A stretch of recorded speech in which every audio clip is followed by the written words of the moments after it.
Bonjour. Dans cette leçon, on va parler des personnages dans la boîte à merveilles. شخصيات في la boîte à merveilles. On va commencer par Sidi Ahmed. غادي نبداو بالبيرسوناج سيدي أحمد. هو الشخصية الرئيسية في la boîte à merveilles. Sidi Ahmed, c'est le personnage principal de l'œuvre. C'est le narrateur, والحاكي. C'est le fils unique de sa famille. Il a 6 ans. Il souffre de la solitude. C'est un rêveur. هو طفل وحيد في العائلة ديالو، عنده 6 سنين، كيتعذب من الوحدة، يحس بالوحدة رغم وجوده في وسط الجماعة. C'est un rêveur. هو كيحلم بزاف. On passe à Sidi Abdeslam. C'est le père du narrateur Sidi Ahmed. C'est un tisserand. Il a 40 ans. هو الأب ديال سيدي أحمد. C'est un tisserand. عنده 40 سنة. لالا زبيدة. C'est la mère de Sidi Ahmed, femme mariée, âgée de 22 ans. Elle est très fière de son origine. Elle se sent shérifa et prétend descendre du prophète. C'est une femme bavarde et superstitieuse. هي الأم ديال سيدي أحمد. هي زوجة كتبلغ 22 سنة في العمر ديالها. كتحس بواحد الافتخار للجذور ديالها، كتحس بأنها شريفة وجاية من العائلة النبوية. C'est une femme bavarde. هي كتهضر بزاف et superstitieuse. كتآمن بالخرافات. Sidi Ahmed, son père et sa mère habitent à Dar Chouafa au 2e étage. العائلة كلها كتسكن في دار شوافة في 2e étage.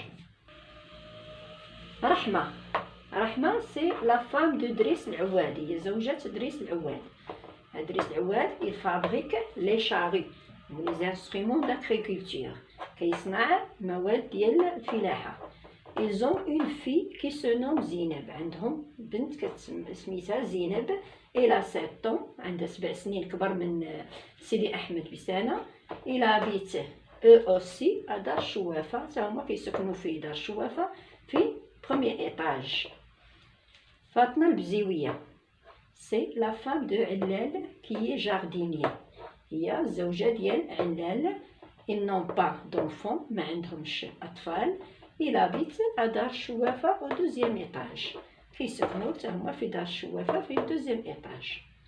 كنزة c'est la voyante شوافة. هي شوافة. Il n'est pas marié. ممزوجاش. Il habite aussi à دار elle aussi à دار شوافة au rez-de-chaussée. حتى هي كتسكن في دار شوافة في الطابق السفلي، وهي مالكة ديال دار شوافة. مزيان سميت دار شوافة. C'est la locataire de la maison.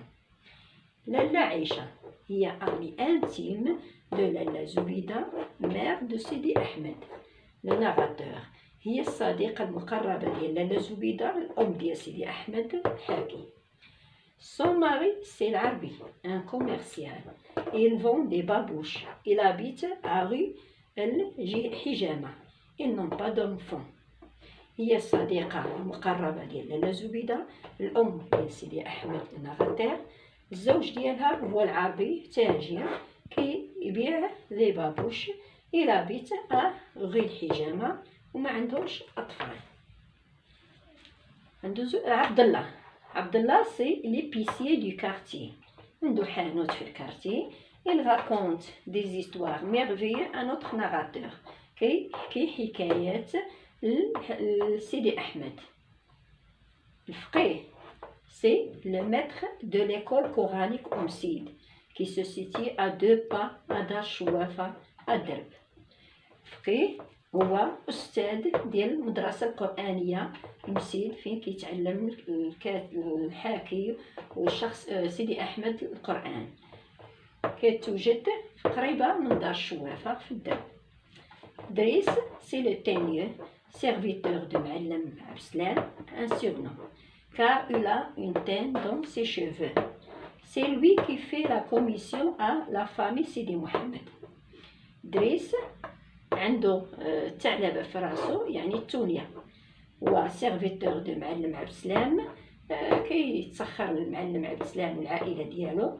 وهذه التينيو سي ان سورنون car il a une teinte dans ses cheveux، عنده الثعلبة في راسو. سي لوي كي في لا كوميسيون على لا فامي سيدي محمد، هو اللي كيتسخر ليهم، كيتسخر العائلة ديال سيدي محمد. الآن تعرفنا على الشخصيات ديال لو رومون لا بواط ا ميرفي. في الدرس القادم غادي نشوفوا الريزومي ديال لي بارتي ديال لا بواط ا ميرفي. وقبل ما ننتهي كنتمنى الدرس ينال الاعجاب ديالكم، وما تنساوش تابوناو معايا وتضغطوا على زر الجرس باش يوصلكم كل جديد، وشكرا.